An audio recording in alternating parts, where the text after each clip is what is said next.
Olá, minhas amigas e meus amigos. Estamos aqui mais uma vez para conversarmos um pouco a respeito da espiritualidade. E hoje, mais do que nunca, a espiritualidade ela é fundamental, principalmente calcado na fé, na esperança e na nossa modificação, aprendendo com tudo isso na nossa reforma íntima. E dessa forma eu agradeço imensamente essa casa maravilhosa, o Reencontro, que nos permite estarmos nessa meia hora, fazermos uma reflexão, pensarmos em alguma coisa, os temas, para que possamos evoluir.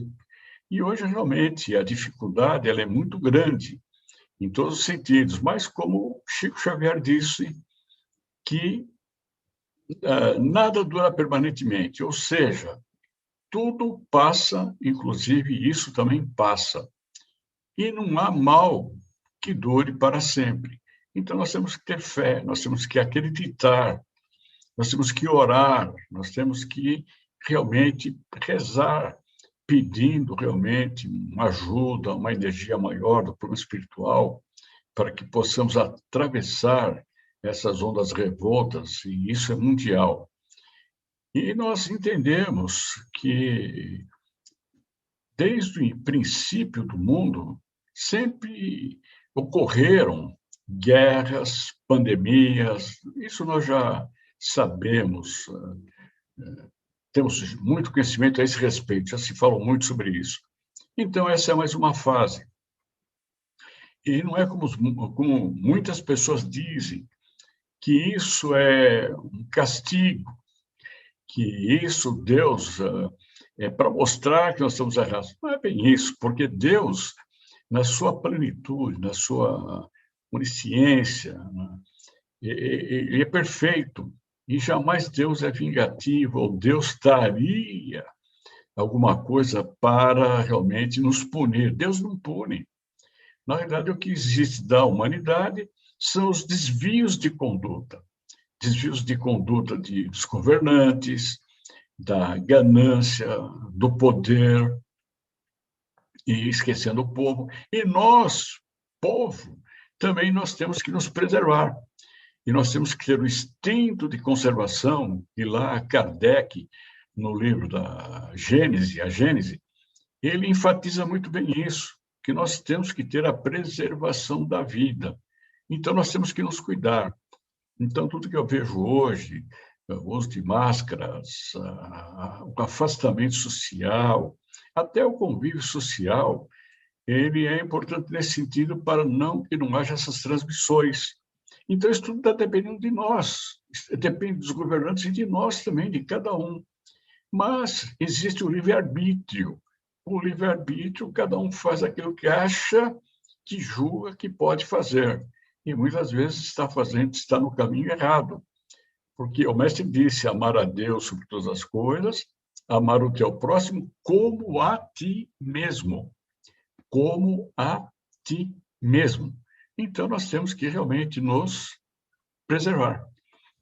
E o tema de hoje é a origem dos conflitos familiares. Então, a origem dos conflitos familiares. E é interessante que, de um ano para cá, a estrutura familiar mudou também. Então, os pais permanecem o maior tempo em casa, por problemas, fazendo home office, tendo que trabalhar em home office, porque realmente existe o problema de aglomeramento nas empresas. Então, aquelas empresas que estão trabalhando realmente em home office. E a coisa vai se ajeitando. A verdade é essa, a tecnologia veio também para ajudar nesse sentido. Essa facilidade, como eu estou conversando com vocês, é uma facilidade, porque esse meio, pelo menos, nos contata, pelo menos nos faz pensar, nos faz refletir. Então, isso, eu digo que é uma bênção de Deus. Para essa época, pelo menos nós temos contato, é o contato virtual, mas temos. É claro que não é tão bom, não é tão eficiente como se fosse presencial, porque nós, seres humanos, precisamos do afeto, do carinho, do abraço, aquele abraço terno, aquele abraço fraterno. Então, muitas vezes, as pessoas sentem isso, e muitas pessoas acabam entrando realmente em depressão por esse motivo. Mas nós temos que ter fé e superar, temos que dar um jeito. Então, nós temos, pelo menos, um meio eletrônico, virtual, de conversarmos. E isso é muito bom e ajuda. Quando nós falamos em conflitos, então nós temos aí, eu estou começando a entender que nós temos 3 tipos de conflitos. O conflito que existia já desde o início da humanidade, que nós vamos discorrer um pouquinho sobre isso. Depois, nós tínhamos os conflitos onde não existia esse problema de pandemia. Então, pai sai para trabalhar, mãe sai para trabalhar, até as mulheres, até eu louvo muitas mulheres, e trabalham muito mais do que os homens, de trabalham, depois ainda vêm para casa, tem que cuidar da casa, os afazeres domésticos, e isso tudo realmente impacta numa carga mais pesada para a mulher. Mas hoje, com essa mudança social, eu vejo que muitos conhecidos, muitos, e eu me vejo também nessa posição de colaborar, de ajudar na casa, fazendo alguma coisa, limpando, na culinária, fazendo pão, fazendo alguma coisa. E isso também trouxe para o lado, mostrando que o casal tem que ter uma convivência. Então, o confinamento também contribuiu para isso, onde os pais, né, e as crianças vivem num determinado ambiente, que eu diria, entre aspas, quase que enclausurados. E para as crianças também isso não é bom. Até então, há um ano atrás, isso não era um problema cruciante. Então, as coisas mudaram repentinamente. Então, os problemas, nós sempre achamos que os problemas familiares são nos últimos 20, 30 anos, porque, infelizmente, nós ligamos a televisão, aqueles que assistem os programas, né? Eu não vou citar aqui quais são os programas, mas são os programas no fim de tarde, que fala de roubo, de assassinato, que o filho bateu no pai, na mãe, a mãe, esses conflitos familiares. E, infelizmente, eles têm esse prazer de trazer, de nos atormentar. Claro, eu particularmente não assisto, não faço questão nenhuma, mas tem muita gente que assiste. E, realmente, isso traz um... Então, nós achamos que o mundo está perdido no aspecto familiar. Mas se nós voltarmos até Caim e Abel, logo no início do Velho Testamento, na Gênese, ele diz: Caim matou Abel. E por que Caim matou Abel? Todos sabem que foi problema de inveja, problema de ciúme, um doentio, né? Não aceitava as qualidades do irmão, sempre o Caim achava que ele era perfeito, o irmão era imperfeito, até que criou um ódio e se vingou, matou. Então, já começou por aí. Depois, numa outra passagem, nós temos o primeiro patriarca dos hebreus, que foi Abrão. E Abrão era uma pessoa sensata, era uma pessoa temente a Deus, era uma pessoa que estava conduzindo os hebreus para sair do cativeiro da Babilônia. Então, os babilônios entraram em guerra com os assírios e tal, e os hebreus conseguiram se libertar. E Abrão é que liderou essa massa hebraica, vamos dizer assim, para tirá-los fora e levá-los para a terra prometida. E Abrão era uma pessoa sensata, e era interessante. Só que ele não teve filhos, e principalmente filho, né, um filho. E Sara não podia lhe dar um filho. E isso atormentava e atormentava Sara. E Sara tinha junto a si uma companheira, entre aspas, eu diria que era uma dama de companhia. Vamos dizer assim, para ficar um pouco mais ameno. Mas ela sempre estava e se dava excelentemente bem. E Sara propôs para Agar que é essa pessoa, e propôs para Abrão que eles tivessem um filho, porque se tivesse um filho, o Abrão teria a continuidade de liderança do povo hebreu. E houve uma concordância, naquela época não tinha problema de bigamia, não existia esse problema, e realmente foi aceito, e Abrão realmente, e Agar teve um filho que chamou-se Ismael. Ismael cresceu, só que aí começou um conflito familiar. Sara começou a sentir que talvez o medo que Abrão perdesse, que ela perdesse Abrão realmente para Agar. E o filho também, para ele, era o máximo, que era um menino, né, que seria o seu líder, depois, na sua ausência, sua morte, iria liderar os hebreus. E, então, isso começou a gerar um conflito e Sara começou a não sentir à vontade. E ela sentiu que talvez tivesse cometido algum erro que não deveria isso ter acontecido. E ela pediu tanto a Deus, que ela já tinha uma certa idade, que já não era mais uma idade fértil, e ela teve um filho com Abrão, que chamou-se Isaque. Aí Abrão passou a ter 2 filhos, o mais velho, Ismael, e o mais novo, Isaque.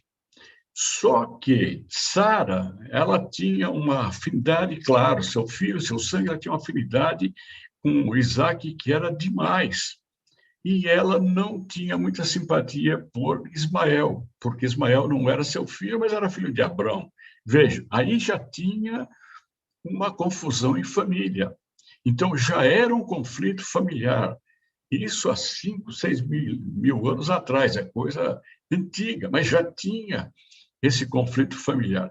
Até que Sara conseguiu, deu um jeito e fez com que Abrão banisse Agar da sua aldeia e levasse junto seu filho Ismael. E assim foi feito. Houve uma intriga, na verdade. Então, esse conflito familiar, infelizmente, Abrão foi do lado de Sara, que era a sua mulher mesmo, e ele realmente deportou tanto Agar quanto Ismael. E foram para o Oriente. Aí é que surgiram os árabes. Então, o conflito entre os judeus e os árabes já é datado dessa época, porque quando Agar realmente ela passou fome, necessidade na caminhada, foi terrível, até chegar no Oriente, e lá, com a graça de Deus, ela conseguiu se estabilizar, até aí Ismael, por isso que nós temos o anjo Ismael, que nós sempre citamos, né, Ismael, e com isso nasceu, então, uma nova, eu diria, uma nova dinastia, não diria uma nova raça, mas uma nova dinastia, tal, que são os árabes. E aí, então, esse conflito familiar perdura até hoje. Então, os islâmicos têm Abrão como seu patriarca, como os judeus têm Abrão como seu patriarca, como o pai de ambos. Olha, veja que interessante. Então, esse conflito foi um conflito ruim. Muito bem. Abraão morreu e Isaac assumiu a conduta dos hebreus. E se saiu bem. Ele era uma pessoa séria, uma pessoa voltada para a família, e ele teve um filho com Rebeca. Então, Isaac teve um filho com sua esposa chamada Rebeca, só que teve gêmeos. Foram 2 gêmeos, né? Esaú e Jacó. Então, Esaú e Jacó eram gêmeos. Aí é um grande problema. Quem é o mais velho? É o primeiro que é tirado do ventre da mãe. E quem foi? Foi exatamente Esaú. E Jacó era o segundo. Só que, com o passar do tempo, Jacó era muito próximo à sua mãe. E, por sua vez, Esaú era muito próximo a seu pai. E isso começou a gerar um conflito familiar, porque na cabeça, né, de Rebeca, Jacó seria o próximo patriarca dos, vamos dizer, judeus já. Na época já eram considerados como judeus, né? Mas ainda na tradição de Hebreus. E entre Jacó e Esaú tinha o direito, porque ele gêmeo, mas nasceu primeiro. Uma questão de 5 minutos se tornou o primogênito. E a mãe não aceitava muito isso. E aí começou o conflito, de tal forma que quando Isaac estava no seu leito de morte, ele queria receber os filhos.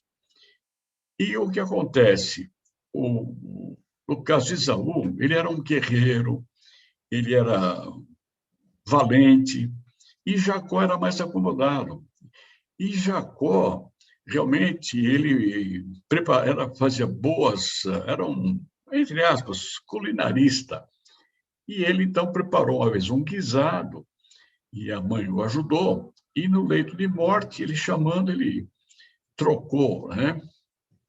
Ela inverteu, dizendo para Isaac que ele já não enxergava bem, já não ouvia bem, e deu aquele alimento para ele, que ele adorava, e ela disse que foi que quem trouxe, né, que estava ali, era Isaac. E ela trocou as coisas de tal forma que Isaac, no seu leito de morte, abençoou Jacó. Então, Jacó foi abençoado e passou a ser o herdeiro de Isaac.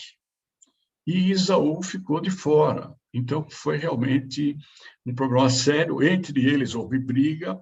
Jacó teve que fugir, foi para o deserto, ficou uns anos no deserto, desestruturou a família, até que finalmente conseguiu, voltou, pediu perdão ao irmão e se acertaram. E Jacó é que deu realmente depois continuidade, sendo o patriarca dos hebreus ou dos judeus. E ele foi realmente um grande patriarca, foi uma pessoa sensata, e ele teve 8 filhos. Então, você já conhece a história do José do Egito. Então, José era o filho caçula, era o filho querido, era o filho amado por Jacó. Jacó tinha uma paixão por aquele menino, porque era mais novo. E os outros já tinham uma certa idade. E com isso, criou no seio familiar, criou sérios problemas, porque os irmãos começaram a ter inveja, começaram a ter ciúme, começaram a ter ódio, e depois aí tentaram matar o irmão, jogaram o irmão num fosso, depois os irmãos discutiram, tiraram o menino do fosso, o José, porque também, o que eles iriam dizer para o pai? Né? Então, eles tinham dizer que inventaram a história que ele tinha sido morto numa batalha com o leão, numa briga com o leão e tal, só que eles acabaram, ao invés de matar o irmão, acabaram vendendo para os egípcios, e vocês conhecem toda a história.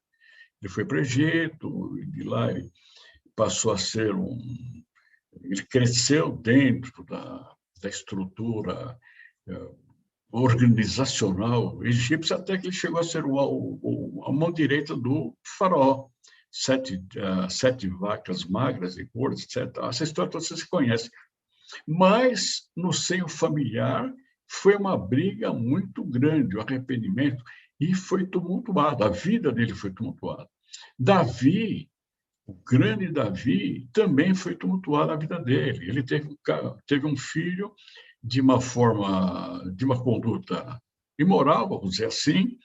Ele mandou os seus comandantes para a frente de batalha, porque a esposa de Urias, ela engravidou de Davi, só que aí como é que ele iria fazer? E depois ficaram sabendo, isso vocês também sabem dessa história do Davi.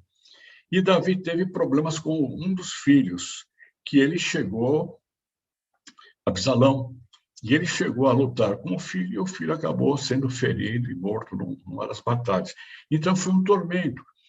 Então, note, sempre existiu no seio familiar desavenças.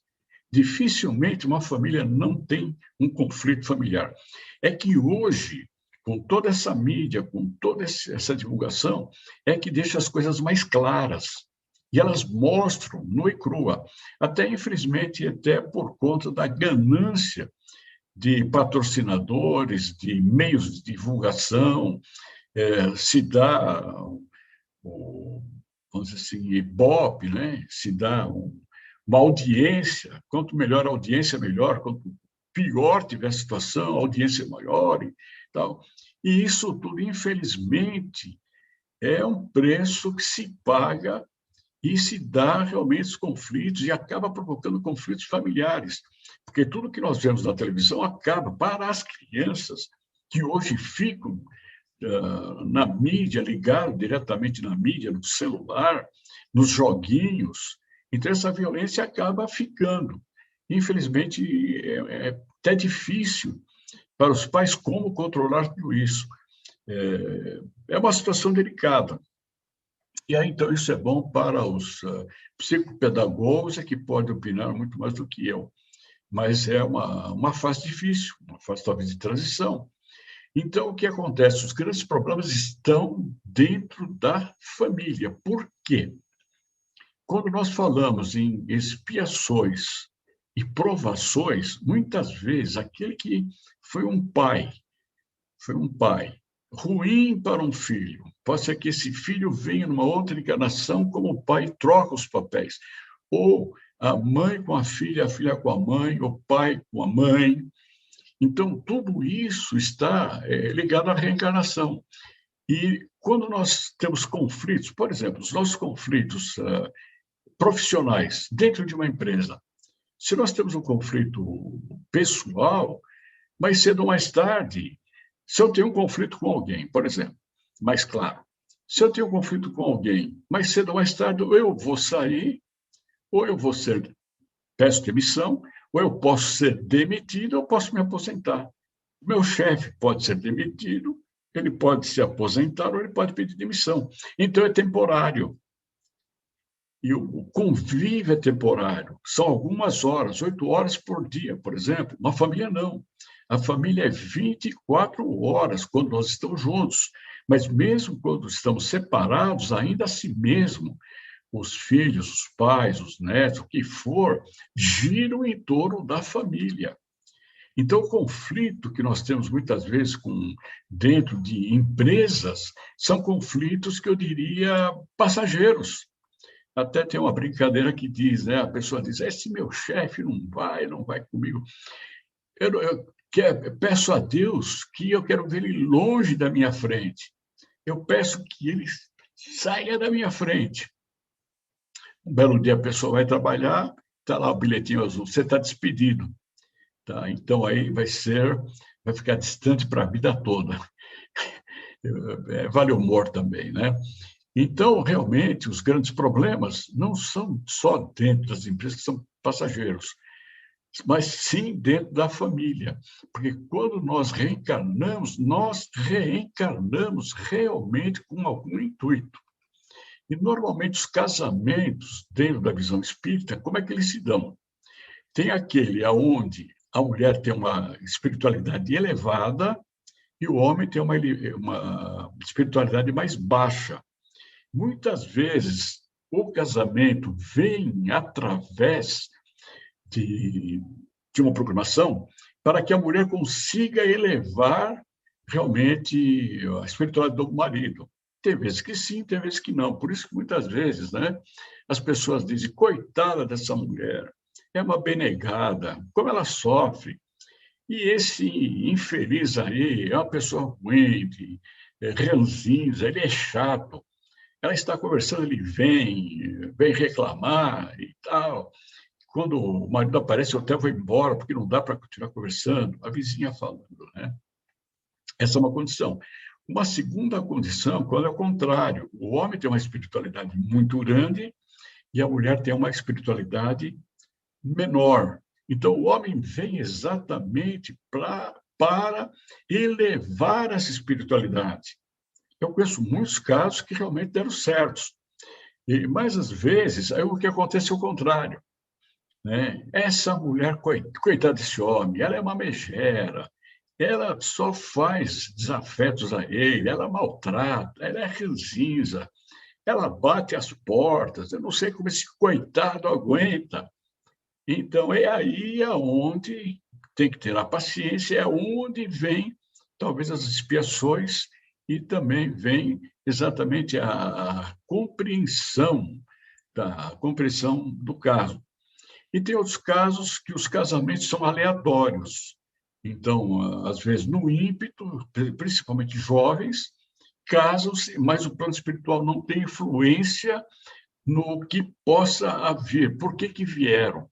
Simplesmente por uma coincidência, eu diria, da espiritualidade, que não teve influências. E, às vezes, pode dar certo, às vezes pode não dar certo, né? E, ou, às vezes, também, eles vieram ao acaso para que pudesse também se acertar, ou seja, estar na mesma vibração, no mesmo diapasão. Então, isso é um outro caso. E o quarto caso, que realmente que é o mais interessante, é o transcendental, onde o espírito da mulher e o espírito do homem são extremamente avançados. E eles vêm exatamente para desfrutar esse avanço que eles têm, diria como um prêmio. Então, nós encontramos casais que, apesar de serem idosos, ainda são apaixonados, ainda se dão bem. São aqueles casais que quase que não existem problemas de relacionamento. Isso é um pouco raro, mas acontece. Então, isso também está dentro do plano espiritual. Então, eu vejo que o grande problema dos conflitos familiares estão exatamente dentro de nós. Está dentro de nós. Eu já contei aqui um caso de duas irmãs que se odiavam. Uma delas me disse: eu odeio minha irmã há 30 anos que eu não vejo minha irmã. Eu sei que eu vou ter que voltar, vou ter que resgatar, mas eu odeio, ela me odeia. Há 30 anos que nós não nos falamos e assim vai. Então, note, o que está acontecendo aí? Essas pessoas sabem que esses conflitos familiares ainda vão se prolongar depois de outras reencarnações. Provavelmente lá na frente, elas podem vir não como irmãs, mas como mãe, como filha, mas dentro da família. Então, quando nós falamos em relação aos conflitos familiares, o grande problema está em não saber perdoar, não saber ouvir, é sempre achar que está certo. É difícil isso. Esse equilíbrio é um equilíbrio difícil, dificílimo, mas nós temos que agir. Então, é por isso que nós temos que fazer a reforma íntima. A reforma íntima é que nos leva a isso, porque eu tenho conflito familiar. É interessante que, recentemente, eu tenho um conhecido que ele foi dirigente espiritual, ajudou a fundar uma casa espiritual, e é uma pessoa, e a esposa dele também. Ele e o filho se odeiam. Recentemente, ele já tem uma certa idade, e eu fiquei sabendo que ele e o filho se atracaram, se pegaram a tapa, e a mulher entrou no meio, foram parar na delegacia. Isso me entristeceu, porque ele é um dirigente espiritual, mas não consegue se controlar. Ele não consegue entender que provavelmente isso é uma expiação, ou provavelmente isso, não só de expiação, mas talvez vinha a ser resgates que ficaram para trás. Então, essas provações, tudo isso, tem que tentar entender por que está acontecendo isso. Será que eu estou errado? Pode ser que eu estou errado, mas nós não damos braço a torcer e nós temos dificuldade em perdoar. Esse é o grande problema. É o receio, não é o receio, é o problema. Eu já falei numa outra palestra, o problema de mágoas, o problema de vingança, o problema de inveja, o problema de ódio.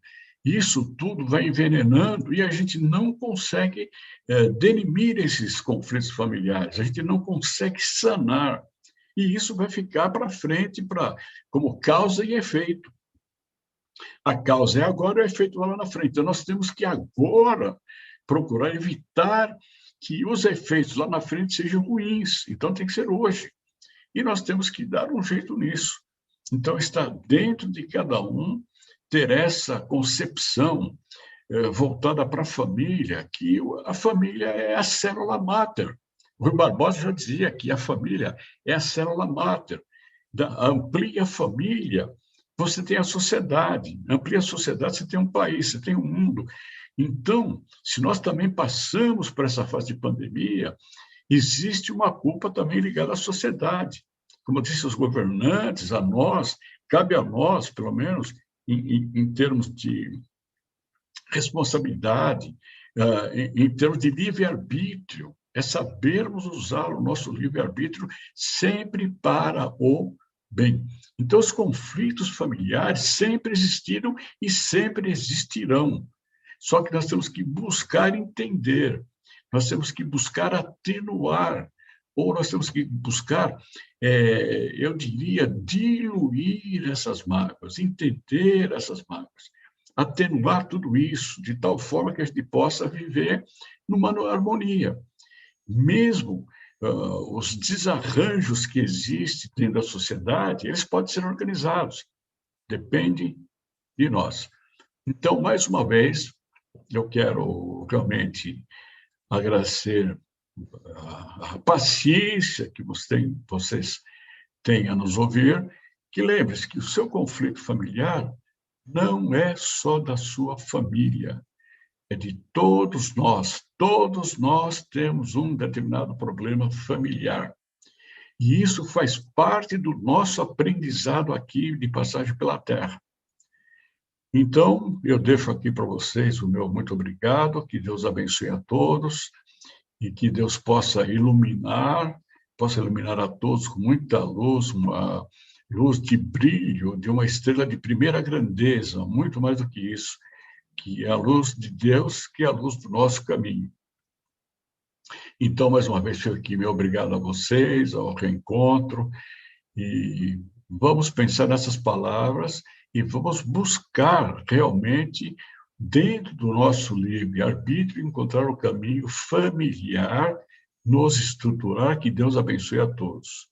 Mais uma vez, muito obrigado, que Deus abençoe. Obrigado.